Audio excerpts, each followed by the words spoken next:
माझे नाव सिद्धिका नानासो घाडगे, मुक्काम पोस्ट निमसोड, तालुका खटाव, जिल्हा सातारा। माझ्या वक्तृत्वाचा विषय आहे स्वराज्यातील मावळे आणि आजचे शिवभक्त। नमस्कार। कैलासाच्या मातीत जरी शिवशंकर विराजले, मग मराठ्यांच्या मनात माझे शिवराय गरजले। डाव मांडता उधळली ते तलवारीची पाती, थेच जुळली मराठी मनांची नाती। शत्रूच्या आक्रमणाचा पुरावा देता इथला एक एक कडा, इथेच सांडला शत्रूच्या रक्ताचा सडा। सैतानांच्या आक्रमणाची याद आहे अजूनही जागी, हैवानांच्या उरावर नाचले माझे तानाजी अनबाजी। काय सांगूले का ऊर माझा फुटत आहे, काय सांगूले का ऊर माझा फुटत आहे। रायगडी आणि प्रतापगडी मित्ती ती तुटत आहे।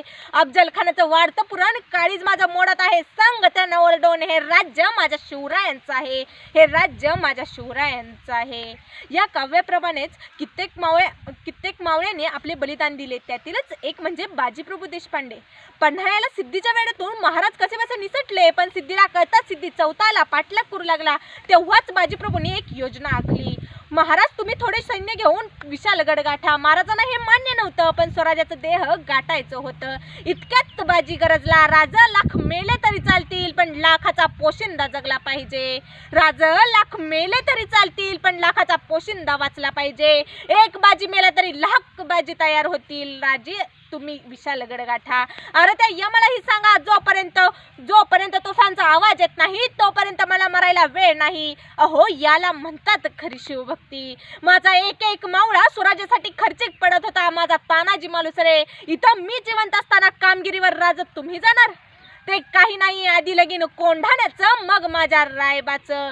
जाण्याचा दिवस ठरला। तानाजी वाघासारखा उदयभानाबरोबर लढत होता। इतक्यात तानाजीची ढाल तुटली, तानाजी धारातीर्थी पडला। सूर्याजीने आणि शेलार मामांनी मावळ्यांना धीर दिला।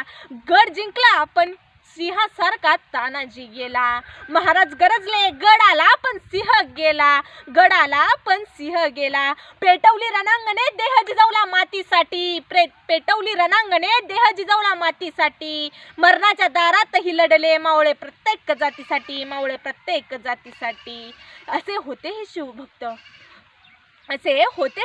नेताजी पालकर, कोंडाजी फर्जंद, हिरोजी इंदलकर असे अनेक मावळे स्वराज्यासाठी हसत हसत मृत्युमुखी पडले।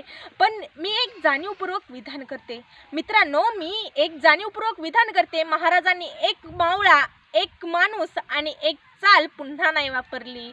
महाराज खानाच्या भेटीला गेले, पण शाहिस्ता खानावरती फक्त छापाच टाकायला गेले। चाल पुन्हा नाही। अवतीभोवती माणसं तीच होती, पण प्रत्येक प्रसंगात नायक मात्र वेगळा होता। प्रत्येकाला जबाबदारी वेगळी। जीवा महाल तुम्हाला प्रतापगडच्या रणसंग्रामातच भेटेल, तो पुरंदरवर दिसणार नाही। पुरंदरवर मुरारबाजी, तेथे बाजीप्रभू असणार नाही। बाजीप्रभू कुठे? अहो, बाजीप्रभू पावनखिंडीत, तेथे तानाजी दिसणार नाही।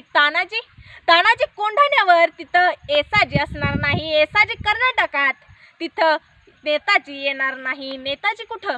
नेताजी आग्र्यात, तिथं सूर्याजी भेटणार नाही। असे हे शिवभक्त। प्रतिपचंद्र लेखे व वर्धिष्णू विश्ववंदिता, शाहस्तने शिवश्लेषा मुद्रा भद्राय राजते। या राजाच्या राजमुद्रेप्रमाणे हिंदवी स्वराज्याची स्थापना झालीच, पण आजच्या शिवभक्तांना आहे का त्याची जाणीव?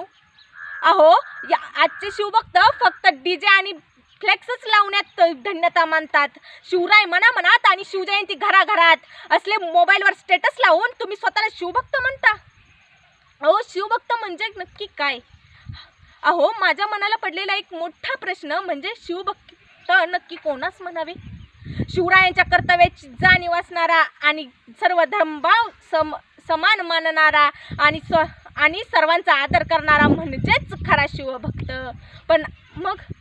पण जरा विचारा आपल्या मनाला। अहो, मग जरा विचारा आपल्या मनाला, आपण आहात का खरे शिवभक्त?